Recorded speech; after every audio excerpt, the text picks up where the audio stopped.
할렐루야. 하나님 말씀 보겠습니다. 베드로서 1장 10절 11절을 같이 한 목소리로 읽겠습니다. 시작.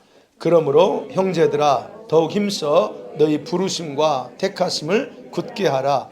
너희가 이것을 행한즉 언제든지 실족하지 아니하리라. 이같이 하면 우리 주 곧 구주 예수 그리스도의 영원한 나라에 들어감을 너희에게 주시리라. 아멘. 지난주에 이어서 우리 예수 믿는 사람이 고린도후서 그랬죠. 우리가 예수님 앞 심판대 앞에 다 선다. 우리 모두가 다 심판대 앞에 서서 주님의 심판을 받을 거다, 그런 말씀 드렸습니다. 오늘은 조금 더 제가 보니까 지금까지 설교를 한 적이 거의 없는 것 같아요. 우리가 천국 가면 하나님 앞에 어떤 상을 받을까, 뭐 이런 거에 대해서 설교를 안 한 것 같아. 그래서 오늘은 한 번 더 좀 구체적으로 우리가 그 심판대 앞에서 주님 앞에 보상을 받고 여러 가지 있을 텐데, 그것을 좀 구체적으로 더 나누고, 또 그 자리에서 잘못된 결과를 가져와서 수치를 당할 사람도 있습니다. 그래서 제목을 오늘은 심판대 앞에서 받게 될 영광이 있고 수치가 있다 하는 부분을 같이 나누려고 합니다. 우리 모든 성도들이 이제 예수님의 그 심판대 앞에서 서게 되는 날이 점점점 다가오고 있습니다.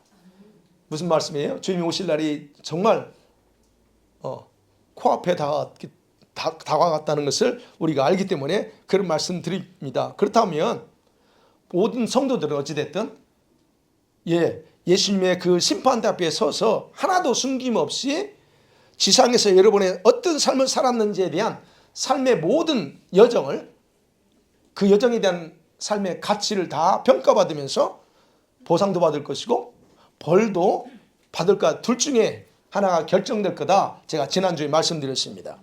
이것을 이렇게 말하면 여러분들이 너무 보편적인 표현인 것 같아. 보상? 도대체 보상이 뭘까? 벌은 또 뭘까? 그죠? 그래서 오늘은 또 다른 언어가 있어요. 성경에 보상과 뭐 벌 이거 말고 다른 언어. 그래서 영광도 있고 수치도 있다는, 그 영광이 뭐고 수치라고 하는 단어를 살펴보면서 더 구체적으로 확인해 보려고 합니다. 마태복음 8장 16절 17절에 보면 시작. 성령이 친히 우리 영과 더불어 우리가 하나님의 자녀인 것을 증언하시나니 자녀이면 또한 상속자 곧 하나님의 상속자요 그리스도와 함께 한 상속자니 우리가 그와 함께 영광을 받기 위하여 고난도 함께 받아야 할지니라. 저 말씀 보면 분명히 우리는 여러분이 하나님의 자녀입니다. 믿습니까? 여러분은 하나님의 아들, 딸이에요. 그렇다면 말합니다. 하나님의 아들, 딸은 상속자래요.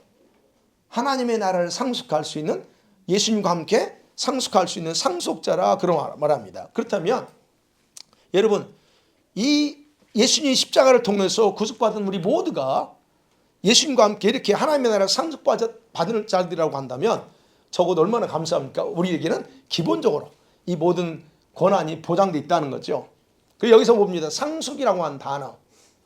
여러분, 상속이라고 하는 단어는 성경에서는 다른 말로 유업이라는 단어로 표현되어 있고 기업이라고 하는 단어도 표현되어 있어요. 그렇지만 의미가 다 다르게 약간씩 설명되어 있습니다. 그런데 이 단어들은 헬라어의 한 단어에서 이렇게 의미가 다릅니다. 한 단어에서 사용됐어요. 히브리어를 먼저 볼게요. 히브리어로 그 유업이라고 하는 단어는 라할라라고 하는 단어입니다. 그런데 이 뜻이 뭐냐면 여러분이 매각해서 내어줄 수 없는 땅을 얘기해요. 여러분이 가지고 있는 재산, 부동산, 이 땅, 여러분이 소유하는 거, 이걸 가리킬 때 나할라라고 하는 것을 유업이라 그렇게 표현합니다. 이스라엘 백성들이 가나안 땅에 들어가서 분배받은 땅이 있죠. 그 땅은 누구한테 주지 못해요. 그게 바로 나할라예요. 기업이라는 거예요. 근데 헬라어로는 기업이라는 단어가 클레오라고 하는 단어예요. 근데 이 단어는 뭐냐면 제비를 뽑아가지고 정해놓은 걸 뜻해요. 제비 뽑아가지고 정했어. 그게 유업이라는 겁니다. 그러면 이스라엘 백성들이 구약에서 땅을 나눠줬던 그 땅, 그게 기업이란 말이에요. 근데 이것이 뭘 의미하냐? 이스라엘 백성들은 하나님께서 택한 백성들에게 주시는 상급을 이렇게 우리에게 상징적으로 보여준다는 거예요. 그러면 신약에서 유업이라고 할 때 여러분 실제로 땅이 아닙니다. 구약에서는 실제 땅이었어요. 이스라엘 백성 중에 땅. 그러나 신약에 와서는 땅이 아닙니다. 그 유업을 영적인 의미로 사용합니다. 영적인 의미는 어떤 영적인 의미일까요? 이거를 천국을 상징하는 단어로 써요. 천국. 그래서 우리가 어디를 상속자, 뭘 상속해요? 천국을 상속합니다. 그러니까 구약과 다르게 이스라엘 백성들이 아니에요. 이제는 구약에서는 이스라엘 백성들에게 그 지역을 줬는데 지금은 그렇지 않습니다. 어떤 사람은 줘요? 새롭게 예수 그리스도께 입양되어서 양자가 된 하나님의 성도들이 바로 이걸 상속합니다. 로마서에 보면 상속, 양자 입양됐다고 그래. 저와 여러분을. 그래서 양자로 이제 표현을 쓰는 거예요. 양자된 사람들. 여러분, 하나님께서 자기가 선택해서 양자로 삼은 성도들을 위해서 준비한 천국이 뭐라고요? 여러분이 받을 유업이라는 거예요. 기업이라는 거예요. 그러면 이 천국을 상속받을 사람들은 아무나가 아니고 오직 하나님의 자녀가 된 성도들만 해당된다 하는 겁니다. 자, 이게 성경의 기본적인 약속입니다. 우리가 예수 믿으면 다 구원받는 이거 기본적인 약속인 것처럼 이것도 역시 동일한 약속입니다. 자, 그런데 이제 문제는 그 다음에 이제 생각해보죠. 그 문제는 뭐냐? 이렇게 약속을 받은 자녀들이 천국에 들어가서 실제 생활할 여건이나 또는 환경이나 조건, 주기, 그 주기는 이 땅에서 여러분이 무엇을 행하였는가? 무엇을 어떻게 심고 살았는가에 따라 결정된다라고 성경은 강조하고 있습니다. 우리가 천국은 상속받아요. 다 갑니다. 상속한다는 천국 간다는 얘기예요. 그런데 거기서 여러분이 어떻게 살 거냐? 요거는 다르다는 거예요. 네. 그래서 성경 말하죠. 행한 대로 갚아주리라 그래요. 심은 대로 거둘 거야 말합니다. 이거 중요한 원리입니다. 이런 걸 강조해요. 그런데 여러분 어떠세요? 대부분 성도들은 이것의 중요성을 두고 살지 않습니다. 여러분 중요성 두고 사십니까? 내가 뭘 심어야지? 뭘 행해야지요? 행하지 않죠. 심지 않습니다. 필요할 때만 하지. 중요성 안 두고 살아. 그걸 주님께서 아셔. 그걸 아시기 때문에 여러분 모두가 심판대 앞에서 그래서 심판받을 거라고 경고하는 겁니다. 너희들 그냥 살지 마. 예수 믿고 교회만 다니고 구원받았다고 그걸로 살지 마. 심판받아 라고 경고하는 거예요. 이것에 대해서 사도들은요. 우리들이 그분 앞에 설 때에 조금 더 디테일하게 부끄러움을 당할 수 있어. 그럽니다.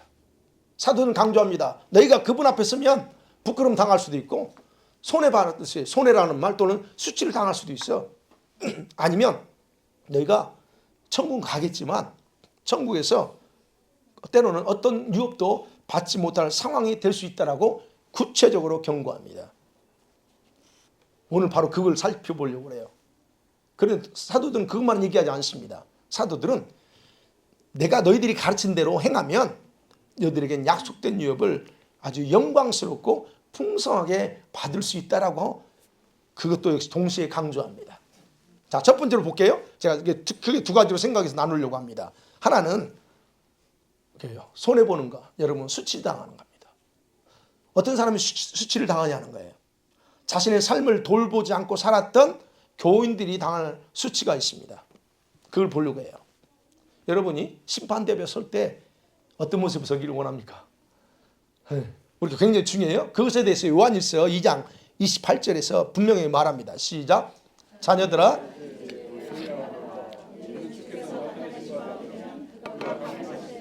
우리로 담대함을 얻어 그 앞에서 부끄러워지지 않게 하려 합니다. 분명히 말합니다. 우리가 주님이 재림하 나타나시만 되면 주님이 재림하시면 강림할 때 우리는 담대함을 얻어야 돼요. 그분 앞에 설 때. 그래서 그분 앞에 담대하게 서서 나갈 사람이 있느냐? 아니면 부끄러움을 받을 거냐 하는 거예요. 근데 이 요한은 그걸 원하지 않아. 담대하게 부끄러움 없이 서기를 원합니다. 자, 여기서 말할 때 부끄럽다라고 하는 단어 원어를 보여. 히브리어로는 그래요. 부시라고 하는 단어. 히브리어 말로. 인부로면 실패해가지고 뜻이 뭐냐면 실패해서 나나 자기나 아니면 나를 신뢰하는 대상에게 불명예를 당하게 만드는 것이 이 부시라고 하는 부끄럽게 한다는 뜻이에요. 또는 어떤 사건이 벌어졌어. 어떤 사건이 벌어져가지고 그 사건이 그 사람의 기대와는 다르게 판별이 될 때, 판결 날 때 느끼는 당혹감, 절망감, 낙담의 느낌을 쓸 때 이 부끄럽다는 단어를 히브리어로 씁니다. 헬라어로는 이 부끄럽다는 단어가요, 에파이스쿠노마이라는 단어예요. 좀 깁니다. 이 뜻은 그래요. 무엇인가 부끄러움을 느낀다는, 그냥 그 자체로. 또 의미는 내가 행해진 일에서 발생하는 수치심을 느낀다는 거예요. 어떤 일이 벌어졌는데 그걸 보고 내가 수치심을 느끼는 거, 이게 바로 그 부끄러운다는 단어 뜻입니다. 여러분, 성경 왜 이런 단어를 썼을까요? 이렇게 말하고 있을까요? 우리가 다 그분 앞에 서면 영광스럽게 돼야 될 텐데 왜 그렇게 기록하고 있을까요? 자, 고린도전서 3장 15절에서 이렇게 또 말합니다. 시작. 누구든지 공적이 불타면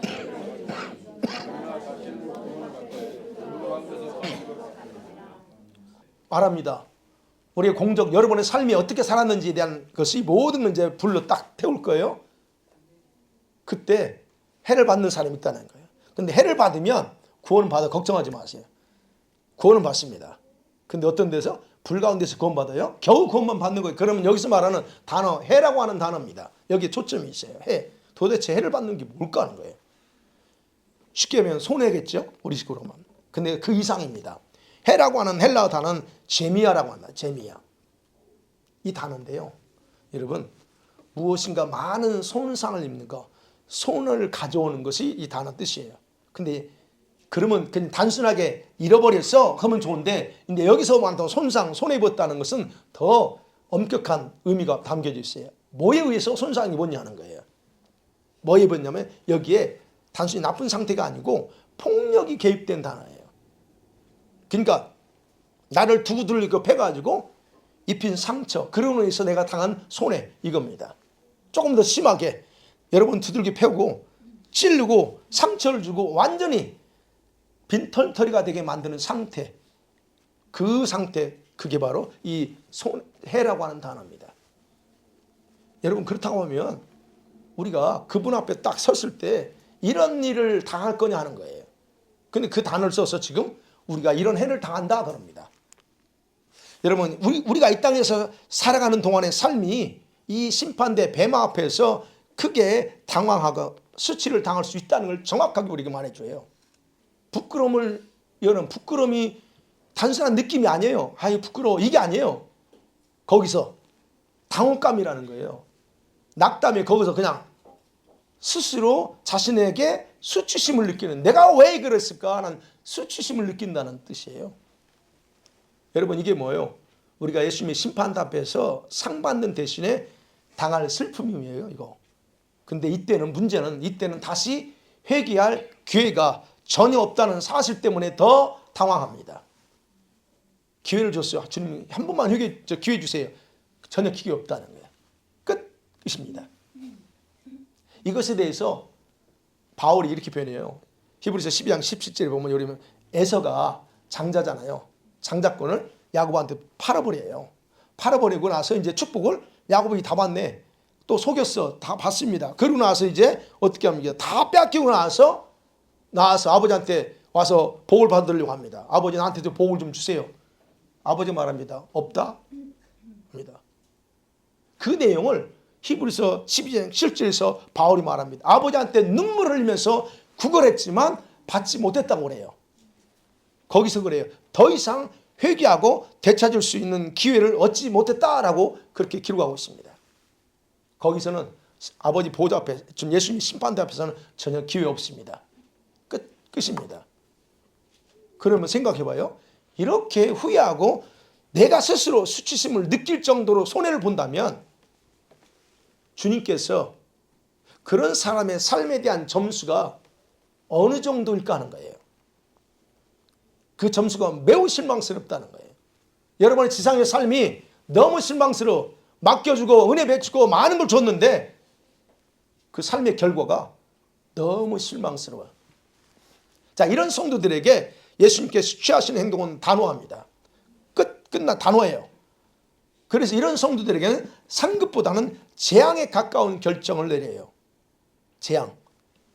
왜요? 삶으로 평가한다고 그랬잖아요. 그들의 삶이 그거밖에 안 되기 때문에 그런 결과를 가져오는 거예요. 우리가 이런 손해를 봅니다. 손해 보는데 보세요. 좀 더 얘기할게요. 저와 여러분들이 우리 성도들이 이 땅에 신앙생활하면서 고난과 밖에서 삽니다. 그죠? 힘들어요. 그런데 그럼에도 불구하고 우리는 믿음을 지켜야 돼요. 그죠? 믿음을 지키면서 살아야 되는 중요한 이유가 있어요. 왜 그러면 그냥 대충 타협하면서 그냥 상황에 따라서 그냥 대충 살고 나 크리스찬이라고 하는 신분만 유지하면 되는 거 아니에요? 근데 그렇게 해서 안 된다는 거예요. 왜 안 되냐? 우리를 위해서 유업으로 준비한 이 영원한 천국, 그 천국에 들어가서 주님과 함께 살 수 없기 때문에 그래요. 그러니까 우리가 주님이 우리가 믿음을 지키면서 끝까지 지켜나가야 되는 것은 그 영원한 천국에 들어가서 살기 위해서 그렇다는 거 반대로. 거기 들어가려면 여러분 믿음 지켜야 돼요. 타협하지 마세요. 어떤 상황에서 타협을 용납 안 되면 저는 절대 타협을 용납 안 합니다. 예. 그래서 우리 성도들은요, 자기 자신이 자신이 그 영원한 천국에 갈 거라고 생각하고 사는 사람이 많아. 우리 보통 그러죠. 죽으면 우리 천국 갑니다. 걱정하지 마세요. 좋아요. 천국 갑니다. 근데 제가 늘 강조해요. 천국 어디? 이게 중요하다고 그랬죠. 우리는 다 천국 갑니다. 맞습니다. 천국 가요. 근데 중요한 건 어디 갈 거냐 하는 거예요. 어디 갈 거예요? 어디 천국? 그런데 이런 것들을 생각하고 일반적으로 모든 사람들은 예수 믿으면 다 그 예수님 말하는 영원한 천국 갈 거라고 생각해. 그런데 예수님은 그런 교인들 중에서 예수님이 언급한 그 영원한 천국, 계시록 22장 1장 나오는 그게 진짜 천국이에요. 거기에 절대로 들어가지 못한다라고 하는 그런 경고에 또 경고를 날리십니다. 아무나 못 들어가 거기 그럽니다. 그럼 어떤 사람들이 주님 앞에서 이런 부끄러움과 수치를 당할까 하는 거예요. 어떤 사람들이 수치당할 것 같아요? 예수님께서는 네 종류의 교인들이 이런 수치를 당할 거라 말합니다. 그 영원한 천국에 못 간다는 얘기예요. 첫 번째 어떤 사람이냐? 그러니까 여러분 우리 모두가 구원을 받았어요. 어떻게? 입으로 고백해서 시인해서 구원 받았습니다. 그래서 말하냐? 입으로는 주님을 주인이라고 시인하면서 했어. 좋아요. 근데 뭐야? 마음으로는 자기 스스로가 주인으로 하며 사는 사람들. 입은 고백했어. 주님이 내 주님이다. 근데 마음은 어때? 자기가 주인이야. 내가 주인이. 내 삶은 내가 드라이빙 해야지. 주님 아닙니다. 내가 이끌어가요. 이렇게 사는 사람들, 그런 사람들의 삶의 모습이 나옵니다. 마태복음 7장 21절에 37절에 23절까지만 볼게요. 같이 봐. 시작. 나더러 주어지 않은 자마다 다 천국에 들어갈 것이 아니요 늘 행하는 자라야 들어가리라. 그날에 많은 사람이 나더러 이르되 주여 주여 우리가 주의 이름으로 선지자 노릇하며 주의 이름으로 귀신을 쫓아내며 주의 이름으로 많은 권능을 행하지 아니하였나이까. 그때 내가 그들에게 밝히 말하되 도무지 알지 못하니 불법을 행하는 자들아 내게서 떠나가라 하리라.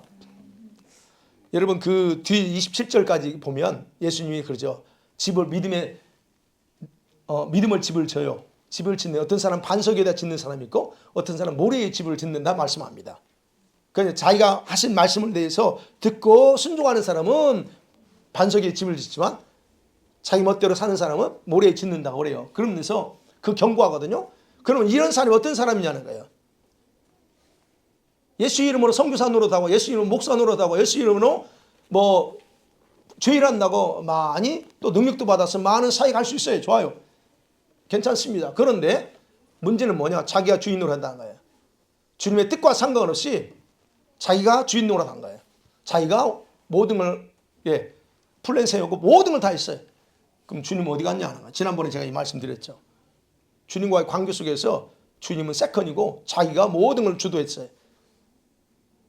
그러면 그런 행위를 통해서 주님이 뭘 받으셨을까?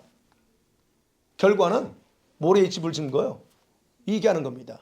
그러니까 이런 교인들이 예수의 이름이 아닌 모래 위에 집을 자기 딱 짓고 누구의 이름을 낼까요? 스스로 자기 이름의 문패를 딱 걸어놓고 김 목사의 업적, 김 목사가 이렇게 증거 사역했고 누가 선교사에서 이렇게 사역했고 이거를 들고 내세워 이런 사람들이 바로 제외됩니다. 그리고 있잖아요. 선진을 못했어. 귀신 쫓아냈고 능력통했어. 그래서 어쩌라고? 너는 네가 주인이었어. 이겁니다. 이런 사람들이 제외된다 그럽니다. 두 번째, 성경에는 교회 안에 두 종류의 그런 무리들이 있다고 그래요. 그 중에서 하나가 나쁜 물고기와 좋은 물고기에 있는데 나쁜 물고기에 해당되는 그 무리들이 있는데 그들이 다 제외된다 그럽니다. 마태복음 13장 47절에 48절에서 이런 말씀이 있죠. 시작. 천국은 마치 바다에 치고 각종 물고기를 모으는 그물과 같으니 그물에 가득 차매 물가로 끌어내고 앉아서 좋은 것은 그릇에 담고 못된 것은 내버리느니라. 그물입니다. 그물로 주님이 딱 쳐서 잡았는데 거기에 좋은 물고기 있고 나쁜 물고기 있대요. 다 좋아야 되는 거 아니에요? 바다에 사는 모든 물고기들이 다 좋아야 되는데 좋지 않은 게 있대요. 근데 그것도 잡혀온다는 거죠. 근데 마치 이 말씀 비유처럼 그 의미가 뭐냐? 교회 안에는 이런 물이 있다는 거예요. 교회 안에는 이렇게 좋은 물고기에 해당되는 사람이 있는 반면에 나쁜 물고기가 섞여 있다는 거예요. 그러면 마지막 날에 몰라. 그래서 어떤 사람이 나쁜 물고기인지 좋은 물고기인지 모릅니다. 근데 마지막 날에 그 나쁜 물고기를 골라낸다는 거예요. 그래서 딱 갈라내버려요. 그래서 어디서? 심판대 앞에서. 이런 사람들은 참 안타까운 거예요. 그 다음에 세 번째 무리가 있습니다. 여러분 잘 아는 알곡과 가라지 그 내용 아시죠? 비유. 마태복음 13장 36절 43절에 보면 알곡과 가라지 비유가 있어요. 거기서 보면 교회 다니는 교인들 중에 섞여 있는 많은 가라지들이 여기서 제외됩니다. 제외돼요. 그러니까 여러분 기억하셔야 돼요. 저와 여러분이 같이 이렇게 공동체 생활하고 하지만 내가 가라지인지 알곡인지 스스로 보세요. 내가 좋은 물고기로 내가 지금 있는지 보셔야 돼요. 근데 중요한 건 예수님 비유 중에서 가라지는 예수님이 뿌려놓은 게 아니에요. 사단이 뿌려놨어요. 그러면 교회 안에 죄송합니다. 여러분이 사단의 후손이라는 게 아니고 그런 존재가 있대요. 그러면 교회 안에 마귀가 뿌려놓은 이 영적인 가라지들이 있는데 이들은 문제는 뭐냐? 교인의 모습을 하고 있다는 겁니다. 이게 문제예요. 교인의 모습. 그들이 예수님을 고백합니다. 그들 역시 예수님을 믿는다고 말합니다. 그게 이제 예수님 비유 속에 나와요. 그건 제가 얘기하는 게 아니고 예수님 비유 속에 나와. 그들 다 동일하게 자기도 예수 믿는데요. 그냥 분별을 못해요. 제가 열어보면서 누가 그런지 저는 분별 못합니다. 근데 주님은 아시죠? 벌써 다 알고 계시죠? 그런 무리들이 만일에 있다. 그런 무리들은 제외된다는 거예요. 그 다음에 네 번째. 여러분 이 네 번째는 어떠냐? 마태복음 25장에 보면 양과 염소 비유 나오죠? 거기서 보면 양과 염소가 있어요. 그 염소의 무리들이 어떻게 제껴놓죠? 보세요. 우리가 아셔야 될 거는 이거는 제 말이 아니고 성경에서 예수님이 분명히 말하고 있잖아요. 좋은 물고 있고 나쁜 물 있고 알고 있고 가라지 있다. 그리고 동시에 말해요. 양과 염소가 있다. 그 비유로 말하고 있다는 거. 그러면 교회 다니는 성도들 중에는 이렇게 섞여 있는데 특별히 염소 무리들에 해당되는 자들은 바로 영원한 천국에 갈 수 없다는 거예요. 못 보낸다는 그거보세요. 이런 염소 무리에 해당되는 사람들도 역시 교회에 출석하는 교인들이에요. 그런 사람 중에는 스스로가 나는 이런 부리 아니야. 나는 어떻게 내가 저 염소야? 라고 여기면서 살아간다 하는 겁니다. 그래서 이런 사람 특징이 자신을 적당하게 변명해요. 그래서 제가 제발 변명하지 말고 회개하세요. 내가 어쩔 수 없어가지고 죄를 짓고 어쩔 수 없어가지고 또 하고 또 한다고 변명하지 마시고 회개하세요. 근데 이렇게 자꾸 변명하면서 자기를 잘 포장하면서 살기 때문에 외형적으로는 분간이 잘 안 됩니다. 분간 못 해요. 자, 그래서 이런 무리들에 대한 구분은 언제 할까요, 그럼? 이런 무리들에 대한 구분은 예수님께서 다 파악하고 이미 다 계세요. 우리 교회는 없어요. 걱정하지 마세요. 우리 교회는 그런 없어. 없어요, 진짜. 다 진짜. 우리 교회는 그런 거 없어요. 그러니까 주님은 다 파악을 하고 어떤 사람이 염소인지 가라지는 다 파악하고 계시지만 지금 주님이 뽑지 않습니다. 그죠? 지금 처리하지 않아요. 언제 해요? 심판대 앞에 서면 더 정확하게 너가 왜 가라진지 염소였는지 그때 가면 어떻게 해요? 예수님 불 앞에서 딱 입증되기 때문에 너는 염소였어 라고 평가해도 할 말 있어요, 없어요? 변명할 수가 없다는 거예요. 그래서 수치당하고 그래서 낙담하는 거예요. 자, 이렇게 성경에서는 분명히 말하고 있다는 거. 수치를 당하는 아주 참혹한 수치입니다. 자, 그러면 이런 사람들이 만일에 이런 사람들이 당하는 이런 사람들은 어디 가냐는 거예요. 천국의 지역은 우리말로 제가 늘 표현하지 우리가 사용하는 언어로 표현하면 이런 사람이 가는 데는 두 군데예요. 하나는 미개발 지역에 해당되는 낙원 외곽 지역이라고 정합니다. 미개발, 개발이 안 돼 있어요. 그 지역 또는 성국에 갔다 와서 간증하는 분들은 거기 회색지대라고 그래요. 아주 밝지도 않고 그냥 그레이 회색 지대처럼 돼 있다. 그거 간증하는 걸 보면 그래요. 그러면 저는 그때 여기가 거기가 아닌가 생각해요. 그런 지대에 갑니다. 이런 지역은 어떠냐 이게요. 이 지역은 아버지가 계시는 영원한 천국에서 거리가 너무 멀어서 아버지의 영광의 빛이 거의 안 비쳐. 아버지 그 영원한 천국에서 천국은 태양이 필요 없다고 했잖아요. 아버지의 그 자체가 빛이니까 그럼 어마하게 비칠 텐데 그 지역은 비치지 않아. 그래서 회색이야. 어둡다. 약간 어둡다는 거예요.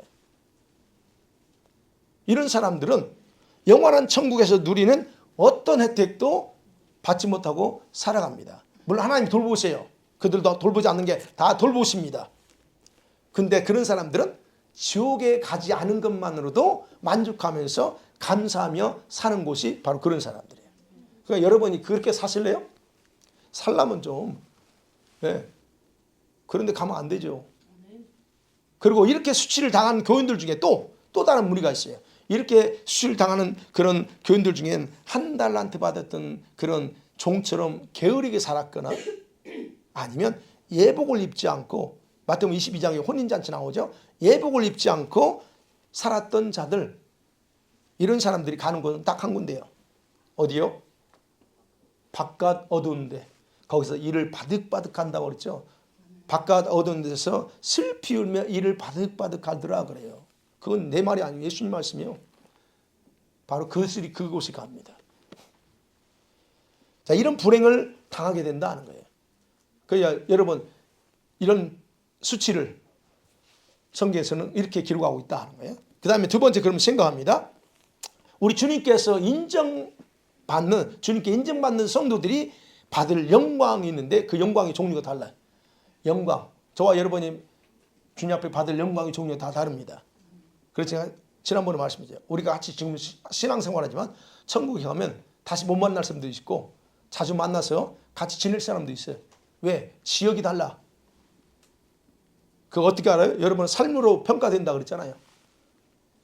그렇다면 봐요. 우리 주님의 심판대 앞에서 인정받는 그런 판결을 받는 성도들에게 어떤 사항이 준비됐다고 성경이 기록하고 있느냐. 기본적으로 우리가 이런 사람들이 받을 기본적인 그 축복이 뭐냐면 하나님께서 이런 사람들에게 준비해 준 영광스럽고 풍성한 모든 축복들이 다 준비되어 있어요. 이런 사람들에게 준비되어 있습니다. 물론 모든 사람들을 위해서 준비되어 있어요. 그런데 준비하지 못한 사람들은 요거 못 받아요. 그것에 대해서 기본적이에요. 그게. 그래서 에베소서 1장 18절에 이렇게 기록하고 있잖아요. 시작. 너희 마음의 눈을 밝히사 그의 부르심의 소망이 무엇이며 성도 안에서 그 기업의 영광의 풍성이 무엇이며. 내가 아버지 앞에서 받을 게 뭔가를 하려면 눈이 열려야 돼요. 마음의 눈이 열려야 내 소명이 뭔지 알아. 그러잖아요. 부르심의 소망이 무엇인지. 그리고 성도 안에서 그 기업의 영광이, 그렇죠. 그 기업의 영광의 풍성함이 도대체 뭔지를 알아야 되는데 어떻게 해? 눈이 열려야 돼. 마음의 눈을 열려야 그게 보이고 알아져요. 그래서 이게 하는 거예요. 우리가 받을 것 이렇게 영광의 풍성함이야. 하나님의 이 풍성함의 축복은 모든 성도들이 누리기를 원해. 상속하기를 원하는 게 기본이에요. 그런데 그렇지 못하다. 하나님의 평가 기준에서 인정받는 자들만 해당된다는 것. 이게 바로 그분의 공의 법칙이다. 그래서 제가 하나님의 공의 법칙이에요. 자, 이런 성도들에게 주님께서 베푸시는 그 영광은 네 가지로 성경에 나옵니다. 단순히 상 이게 아니고 좀 그 구체적으로 어떤 영광일까요? 예, 첫 번째로 이 영광을 받을 사람들이 있어요. 존귀한 환영을 받습니다. 로열 웰커밍 대환영을 해줍니다. 오늘 본문의 말씀이야. 오늘 본문의 말씀이 그걸 증명합니다. 11절에 말합니다. 그리스도의 영원한 나라에 들어감을 넉넉히 너에게 주시라. 그리스도의 영광의 나라. 여기서 들어간다고 하는 헬라, 들어간다는 헬라, 이게 에이스도스거든. 에이스도스인데 이만 환대하다는, 리셉션 해주고 웰컴한다는 거예요. 그러면 그 다음에 뭐죠? 넉넉히 너에게 넉넉히 들어가게 해줘요. 아니 들어가면 들어가지 뭘 넉넉히요. 그냥 표현 자체가 뭐예요? 그걸 헬라 단어가 풍성하게 아주 가득하게 들어가게 해준대요. 그게 무슨 말일까? 그 예수님께서 자신이 인정하는 성도들이 천국에 들어갈 때 그들을 단순하게 웰컴 이게 아니라는 거예요. 풍성하게 환영하면서 영접할 거라는 뜻이에요. 제가 이 말씀 준비하면서 갑자기 제 머릿속에서 이게 생각이 떠오른 거예요. 이게 머릿속에 상상되는 거예요.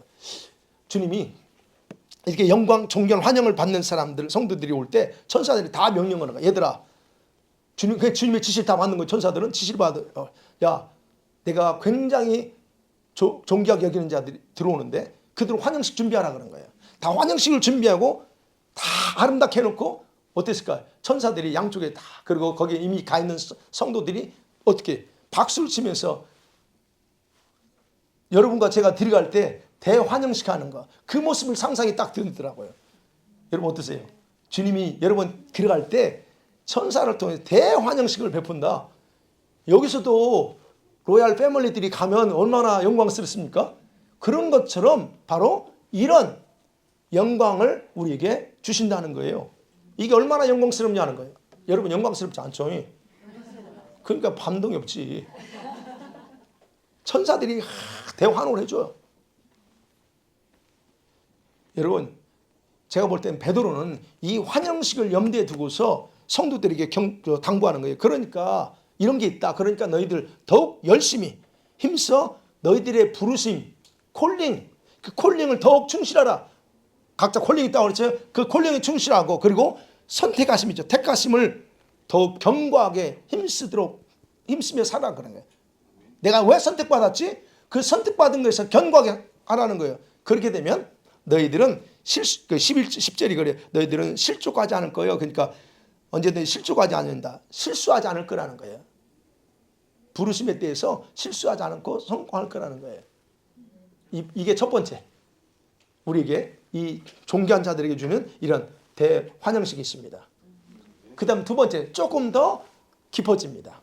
두 번째 성경이 뭐라고 기록되냐면 그런 성도들의 특징이 주님 자신이 특별한 대우를 해주겠다 그래요. 와, 여러분을 주님이 특별하게 대우하신대요. 누가복음 12장 36절 37절에 분명히 예수님이 이렇게 기록하고 있죠. 시작. 너희는 마치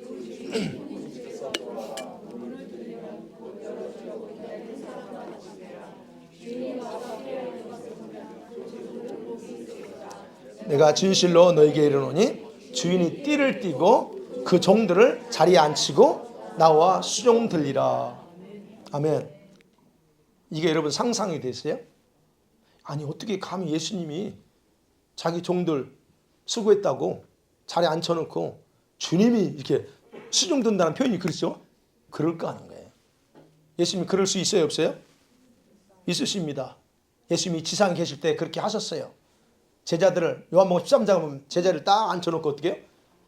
무릎 꿇고 예수님이 발을 다 씻겨요. 그분은 얼마든지 그렇게 하실 분이라는 거예요. 그런 것처럼 주님은 이렇게 이 지상에서 영광스러운 삶을 살았던 사람들에게 자신의 호의와 사랑으로 베푸시는 특별한 보상을 이렇게 해주신다는 거예요. 어떻게? 그래서 그동안 고생했다. 나 섬기고 내일 하느라고 고생했다라고 위로하면서 이렇게 특별한 대우를 해준다는 겁니다. 환영식보다 조금 더 깊죠. 고생했어. 따독거려주면서 마음껏 즐겨라. 이제 마음껏 이 모든 걸 만끽해라 라고 주님이 하시는 거예요. 이건 뭐 얼마나 어마어마한 겁니다.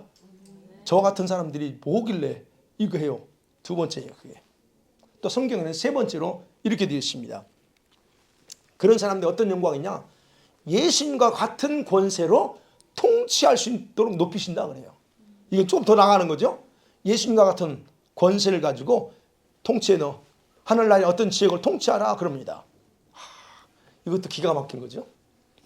누가 보면 19장 17절에 그렇죠? 시작. 주인이 이르되 잘하였도다 착한 종이야. 지극히 작은 것에 충성하였으니 10골 권세를 차지하라 하고 계시록 2장 26절에 기록되죠. 시작.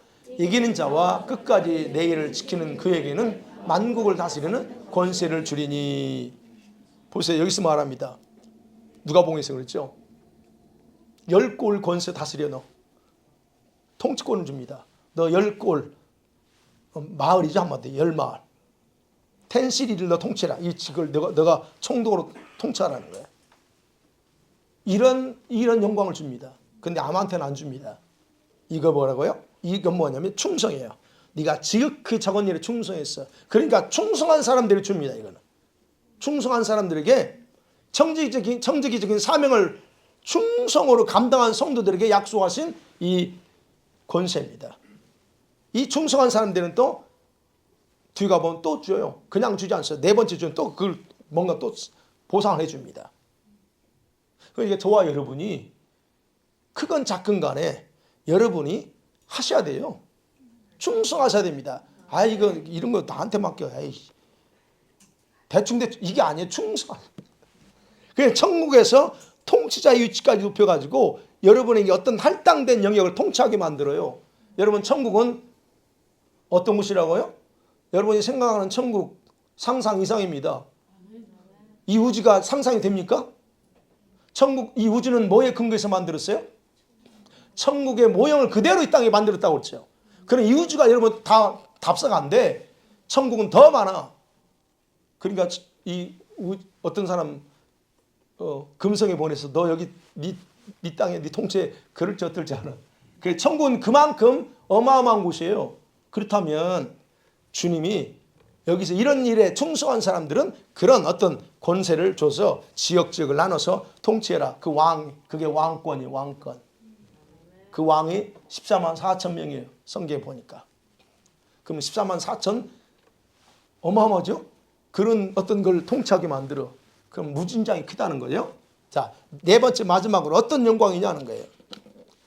여러분 환난과 박해 속에서도 믿음을 지켜내는 사람들. 이긴 자들에게 뭐가 있냐? 멸류관이 약속되어 있어요. 멸류관. 이건 좀 더 다릅니다. 여러분 앞으로 다가올 대환난, 박해 이때에 믿음을 지키는 게 중요한데 이 믿음을 지킨 사람들에겐 바로 주님이 멸류관 약속되어 있어요. 성경에는요 우리 성도들에게 약속된 멸류관이 4가지가 준비되어 있다라고 기록합니다. 4가지 멸류관. 그 멸류관은요 모든 성도들이 받을 수 있는 게 아닙니다. 그것의 멸류관의 조건에 맞는 삶을 살았던 사람들에게만 줍니다. 그 중에 하나 우리가 아는 의의 멸류관이라는 게 있습니다. 의의 멸류관 뭐예요? 바울이 고백하여 의의 멸류관은 저와 여러분의 인생을 살아죠. 70, 80, 90 삽니다. 이 인생을 살아가는 동안 그냥 살지 않고 믿음의 경주를 할 거 아니에요. 믿음의 삶을 살아요. 바울은 그걸 믿음의 경주라고 그래요. 그 믿음의 경주를 어떻게 살았느냐는 거예요. 오직 주님만을 바라보면서 주님 오실 날만 간절히 사모하며 살아갔던 성도들에게 주는 멸류관이 의의 멸류관이에요. 그것에 대해서 바울이 디모데후서 4장 7절 8절에서 분명히 말합니다. 시작. 나는 선한 싸움을 싸우고 나의 달려갈 길을 마치고 믿음을 지켰으니 이제후로는 나를 위하여 의의 멸관이 예비되었으므로 주 곧 의로우신 재판장이 그날에 내게 주실 것이며 내게만 아니라 주의 나타나심을 사모하는 모든 자에게도니라 그래요. 믿음의 선한 싸움, 내 인생의 경주를 달리면서 끝까지 믿음을 지켰어. 그러죠? 그러니까 이제는 자기 받을 건 의의 멸관이래요. 여러분 이게 그거예요.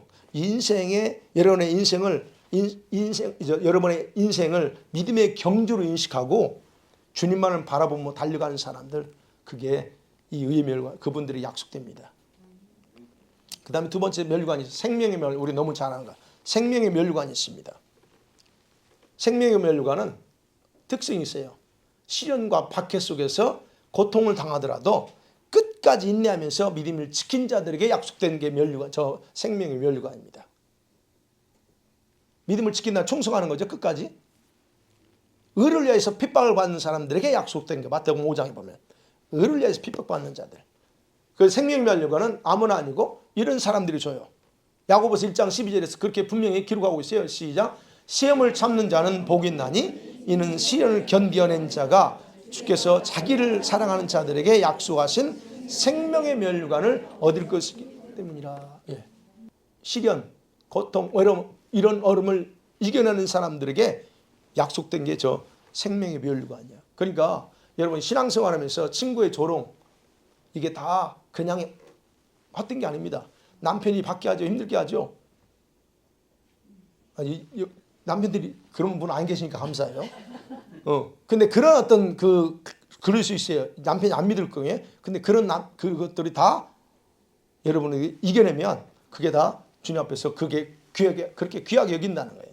또는 악한 자의 핍박, 앞으로 있을 악한 자의 정치권에서 이 법적으로 박해하는 자들로부터 박해를 모든 걸 다 이겨내고 승리하는 사람들이 받는 겁니다. 그 다음에 세 번째, 성경은 기쁨의 멸류관이다 표현했고 또는 자랑의 멸류관이다 하고 표현했어요. 이거는 뭐냐면 우리가 복음 사역을 하는 사람들이에요. 복음 사역을 통해서 섬겨온 사람들을 영원토록 소유하는 기쁨을 누리게 하는 게 바로 이 기쁨의 또는 자랑의 멸류관이라고 해요. 그걸 바울이 데살로니가 전서 2장 19절 20절에서 또 기록하고 있어요. 시작. 우리의 소망이나 기쁨이나 자랑의 멸류관이 무엇이냐? 그 강림하실 때에 영광이요 기쁨이니라. 바울이 지금 복음 전도 사역하면서 구원했고 그들을 섬기고 계속적으로 교회를 세워나가거든요. 그러면 고백하는 거예요. 장차 그러면 이런 거 뭐냐? 내가 한 모든 일들, 내가 일한 모든 것에 대한 증거가 바울의 입장에서 그 성도들이에요. 내가 지금까지 사역하고 했던 거, 복음 전했던 열매들이잖아요. 바로 그들이 바울에게서는 영광이 몰려. 그러면 천국에 가면 주님이 그들을, 그래서 우리가 이제 아까 그랬지만 성경에 안 나와요. 그래서 성경에 안 나오니까 얘기를 안 하는데 그 어떤 통치 영역을 준다고 했잖아요. 통치 영역을 줄 때 성경 안 나오니까 얘기 안 해. 그런 어떤 영역에서 내가 섬기고 내가 구원시킨 사람들이 내게 자랑이요 기쁨이요. 근데 천국에서 내 그들과 함께 같이 이렇게 한다는 거예요. 그게 영광, 그 자랑의 멸류관, 기쁨의 멸류관이에요. 그래서 주님이 그걸 몰라. 또 이제 어떻게 될지 이제 여러분이 그래서 같이 가야 되는 거예요. 같이 같은 레벨에 같은 레벨 쭉 올라가서 같이 올라가야 돼요. 네. 자, 마지막 네 번째 그 멸류관이 영광의 멸류관. 우리가 너무 잘 아는 영광의 멸류관입니다. 이거는요, 아무한이가 아니고 교회의 리더입니다. 성경에 그렇게 기록되어 있어요. 교회의 리더로서 세움받은 일을 하나님의 뜻을 따라 잘 감당한 사람들에게 주어지는 멸류관이에요. 베드로전서 5장 4절 시작. 그리하면 목자장이 나타났을 때에 시들지 아니하는 영광의 관이 얻으리라. 자, 너무 길어서 그 앞설 말씀 안 주세요. 베드로가 얘기하는 거예요. 장로들, 여기는 장로입니다. 장로는 교회 리더예요. 그때 당시 베드로 같은 장로, 목사도 포함되고 교회에서 어떤 그 중직에 있는 리더들이에요. 이 리더들이 교회 어떤 일을 맡잖아요. 그 맡은 일에 대해서 자기들 마음대로 자기 뜻대로 하는 게 아니고 베드로 하는 얘기 그냥 풀어서 말씀드려요.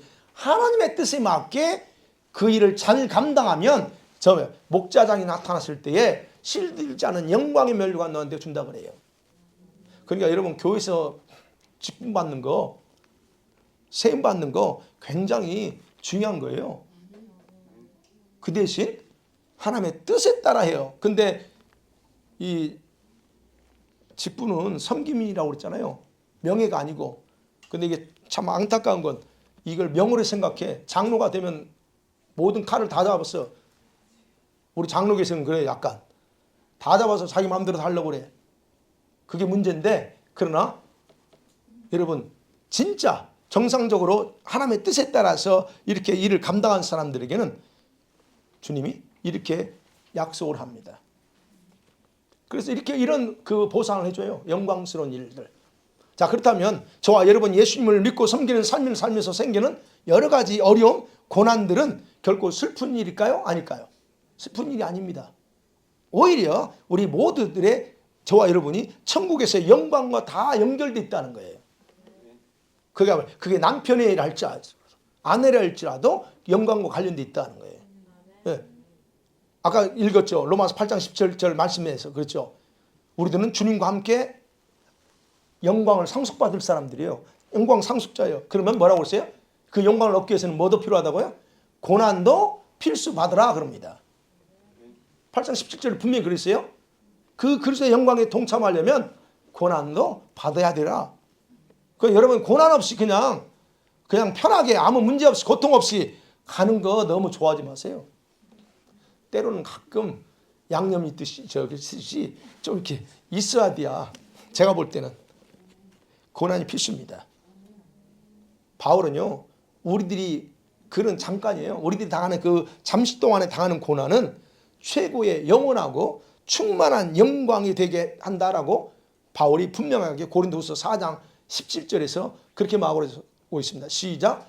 우리가 받는 잠시의 경한 것이 지극히 크고 영원한 영광에 중한 것을 우리에게 이루게 아니니. 여기서 영원한 영광이 중요하다는 거예요. 그러니까 좀 표현이 좀 그래. 중한 거. 그 환난은 경한 것은 가볍다는 거거든요.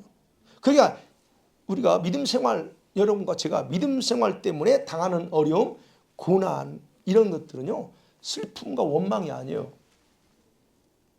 그 대신 여러분이 스스로 만드는 고난 가지고 이게 상급이야, 이거 안 돼, 이건 아니에요. 달라요. 여러분 스스로 불순종하고 멋대로 살다가 병들고 뭐 사업 실패하고 이게 영광이라는 거 아니에요. 이건 분명히 구분하셔야 돼요. 네. 영광이 아니에요. 그러니까 이 원망할 게 아니야. 여러분 안에 그럼 천국에 상급을 쌓게 하는 축복이라는 거 여러분 꼭 기억하시기 원합니다. 사랑하는 성도들 말씀 맺어볼게요. 여러분 어떻게 생각하세요? 제가 이렇게 이제 성경 나온 대로만 살펴봤는데 예수님이 심판대에 섰을 때에 칭찬을 원하십니까? 아니면 손해당하는 수치를 받는 걸 원하십니까? 수치요? 예, 아무도 상급이 아닌 이런 수치 이런 걸 원하지 않을 겁니다. 그건 당연한 거죠. 저도 그렇죠. 그런데 주님은 안타까운 건 주님은 수많은 성도들이 이 심판대 앞에서 슬픔과 부끄러움과 이 수치를 당하게 될 것을 지금 염려하고 마음 아파하십니다. 그거 아셔야 돼요. 주님이 얼마나 마음 아파하신지. 교회들을 바라볼 때, 지상의 교회들을 바라볼 때 주님의 가슴이 찢어져요. 그래서 우리가 적어도 기도한 저와 여러분은 주님 마음을 헤아려야 된다. 제가 늘 강조하는 거예요. 주님 마음이 뭘까? 이걸 헤아려야 하셔야 돼요. 네. 왜 주님 마음 아파할까요? 주님은 우리들을 그런 일을 당하라고 십자가로 구원한 게 아니고 영원한 천국에 오라고 십자가에서 죽으셨기 때문에 그래요. 그러면 자 어쨌든 그렇다 하면 우리는 여러분과 제가 이 부끄러움과 슬픔이 아닌 즐거움과 축하받는 그 영광스러운 어떤 그게 되려고 하면 여러분 준비해야 될 게 있어요. 두 가지입니다. 준비할 게 다른 차원이 아니고 여러분 삶을 다시 셋업 하셔야 돼요. 그 중에 하나가 뭐냐면 여러분 자신을 위해서, 다른 게 아니에요. 여러분 자신을 위해서 거룩한 계획 세우세요. 그냥 대충 사지 마세요. 이제는 그냥 교회만 다니고 대충 사지 마세요. 거룩한 계획이에요. 그거. 거룩한 계획을 세우고 우선순위를 정해서 사세요. 이제는. 이제 교회만 다니면 모든 것이 보장된 것처럼 생각하고 계획성 없이 사는 거 중단하라는 거예요. 저는 늘 강조하죠. 여러분 교회만 다닌다고 다 되는 게 아니에요. 겨우 구원은 받을 수 있다. 그런 분들은.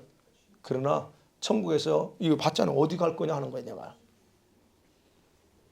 달란트 받은 종처럼, 그렇죠? 2달란트, 5달란트 받은 종처럼 청지기로서의 삶을 사는 겁니다. 어떻게 살까? 청지기로서 삶을 사셔야 돼요. 어떤 사람? 여러분이 주님의 뜻과 나라를 위해서 사는 것이 그 중에 하나예요. 근데 우리는 어떻게 해요? 그렇게 했으면 내가 손해보는 것 같아. 돈도 많이 들어갈 것 같고, 내가 하고 싶은 것도 하지 못하는 것 같고. 제일 그게 힘들죠. 하고 싶은 거 못하게 할까 봐 주님이. 그죠? 내가 좋아하는 거 못하게 할까 봐 주님 제일 겁나. 또 하기 싫은 걸 또 하라고 할까 봐. 그죠? 고개 끄덕하잖아 다들. 그게 제일 겁납니다. 그런데 우리가 이제 이런 영광을 바라본다면 그건 손해가 아니에요. 투자입니다. 그게 느껴질 수 있어요. 괜찮아요. 그러나 가장 영광스러운 삶이라는 걸 결코 잊지 마세요. 우리가 잠깐이잖아요. 여기서 벌써 1년 박 지나버렸어요. 그동안 내가 돌아보면서 내가 도대체 뭘 했나? 손에 꼽힙니까? 어떻게 꼽혀요? 뭔가 했는 거? 전도 몇 번 나갔지 내가? 일주일도 안 되네. 우리가 순간에 갑니다. 그래서 제가 여러분 무엇이든지 하세요. 제발. 주님을 위해서 뭔가 하세요. 특별히 영혼 구원을 위해서 전도하세요. 남편과 아내만 찾지 말고 자녀들만 얘기하지 말고 주변에 여러분 영혼들을 구원을 해서 전도하세요. 그리고 이번에 24일 날도 그런 목적으로 미라클 나이트를 하는 거예요. 그때 초대하세요. 제발. 자, 여러분이 할 수 있는 일 하시라는 거예요. 교회에서 제발 외톨이네 또 나는 다른 사람이 다 안 알아주네 그런 소리 하지 마요. 어느 누구도 여러분 외톨이 만들려고 하지 않습니다. 여러분 인발부 안 하려고 하니까 그렇지. 저도 사람이에요. 근데 느끼는 게 있어. 이거 시키기가 뭐해? 아니 진짜 있어요. 그러니까 이제 여러분이 해요. 직분 임명할 때 뭘 시킬지는 몰라. 그걸 기도하고 있어 계속. 그런 분들 그냥 하세요. 그냥 알겠습니다. 그냥 여러분 하셔야 됩니다. 거룩한 계획을 세우고 우선순위를 정하세요. 그다음 두 번째는요. 여러분이 하셔야 될 일은 그거예요. 여러분의 삶입니다. 여러분의 삶을 거룩하고 순결하게 삶을 유지하는 거 여러분 대단히 중요합니다. 우리는 자꾸 변해요. 우리가 오늘 결심해도 내일 자고 일어나면 우리는 수시로 바뀝니다. 우리 마음이 그래요. 우리 마음 믿지 마세요. 여러분 마음 믿지 마세요. 은혜 받을 때는 그렇지 내가 아무것도 아니야. 내가 오직 하다가 3일만 지나면 언제 바뀌어요. 이게 우리단 말이에요. 그래서 여러분 중요해. 이걸 정해야 돼요. 그래서 요한일서 3장 2절 3절에서 사도 요한이 이렇게 말합니다. 시작. 사랑하는 자들아 우리가 지금은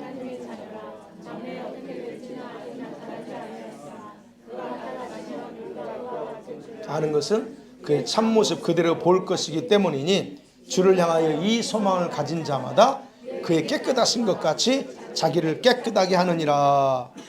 요한이 그래요. 지금은 우리 하나님의 자녀야. 맞아. 하나님의 자녀입니다. 근데 장차 어떻게 될지 몰라. 그가 나타났을 때에 우리는 주님을 있는 모습 그대로 볼 거야. 그렇다면 그 모습을 여기 프로 말씀인데 그 모습을 볼 거라는 걸 여러분이 소망하냐? 그렇다면 3절에서 예수님이 깨끗하신 것처럼 너희도 깨끗하고 살라는 거예요.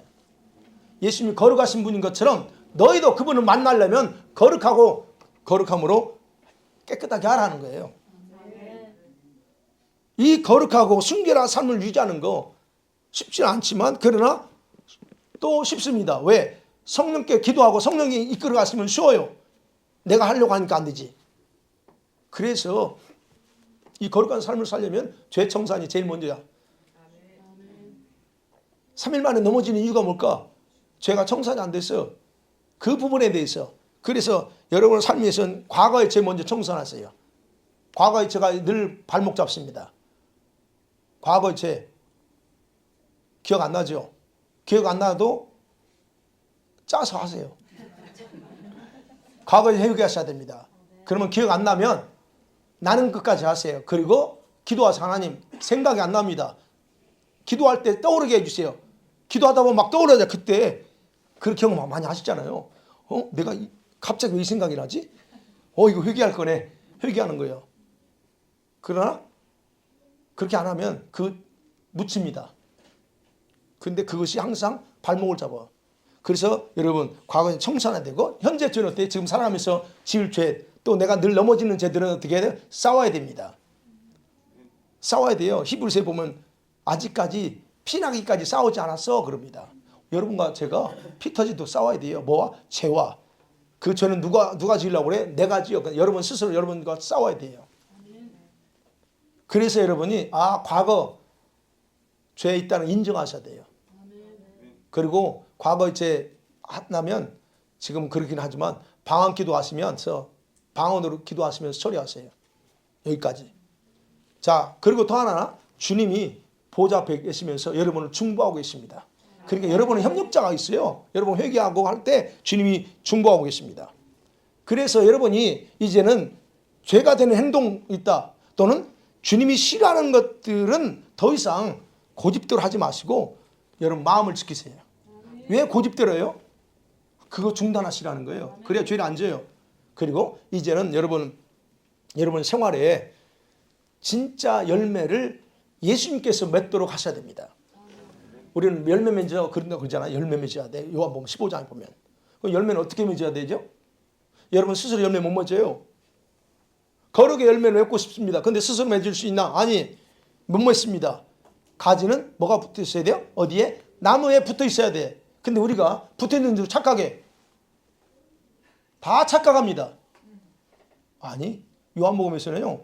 붙어 있으래요. 붙어 있었으면 왜 붙어 있으라고 했겠어? 걱정하지 마. 그냥 너는 가만 자동으로 열매 맺어. 이렇게 했을 텐데 붙어 있지 않으면 잘라지고 열매 맺지 못한다 그래요. 우리가 정확하게 하시대요. 그러면 여러분이 어떤 때는 예수님께 붙어 있는 것 같은데 어떤 게 떨어져 있어요. 이러니까 열매가 안 맺어. 그래서 여러분이 예수님이 열매를 맺도록 못해. 여러분 예수님이 열매 맺도록 하셔야 된다는 겁니다. 그래서 기억하셔야 될 건 그런 가운데 여러분 오직 우리 주님과 친밀한 관계를 나누며 살았던 그런 모든 삶이 가장 주님께는 가치 있다는 거예요. 그게 영원한 가치입니다. 주님 보좌 앞에 심판에 딱 섰을 때 주님이 여러분에게서 볼 때 그걸 보여요. 중요하게 보는 게 뭐냐? 여러분이 얼마나 주님과 친밀한 교제와 말씀대로 믿고 순종하며 살았느냐 그거 보셔요. 거기에 따라서 축축축 나눕니다. 그래서 저 같은 경우는 목사니까 사역도 중요합니다. 여러분 헌신하고 사역하는 거 굉장히 중요합니다. 가셔야 돼요. 중요합니다. 그러나 그것보다 제일 중요하게 생각해야 될 게 뭐라고요? 신랑이신. 적어도 예수님이 여러분의 신랑이라며 예수님이 주인이라고 그렇게 믿는다면 그분과 친밀한 교제의 삶을 사는 것이 가장 우선이셔야 돼요. 근데 우리는 자꾸 이걸 거꾸로 해. 그건 둘째치고 사역이 먼저고 헌신이 먼저고 막 해버려. 그게 바뀌어야 된다는 거예요. 늘 말씀드리죠. 다시 반복할게요. 득시로 다시 반복할게요. 이것 없이 헌신하는 것, 봉사하고 사역에 추종하는 것, 그런 삶은 주님의 심판 앞에서 영광 받지 못합니다. 그러게 한 해가 지나갑니다. 이제 며칠 안 남았어요. 한 해가 지나가기 전에 우리 주님과의 그런 이 친밀한 교제를 회복하면서 여러분의 영혼이 주님의 영광과 능력으로 충만해지는 남은 시간 되기를 주의 이름으로 간절히 축원합니다. 아멘. 이 시간 같이 한번 기도합니다.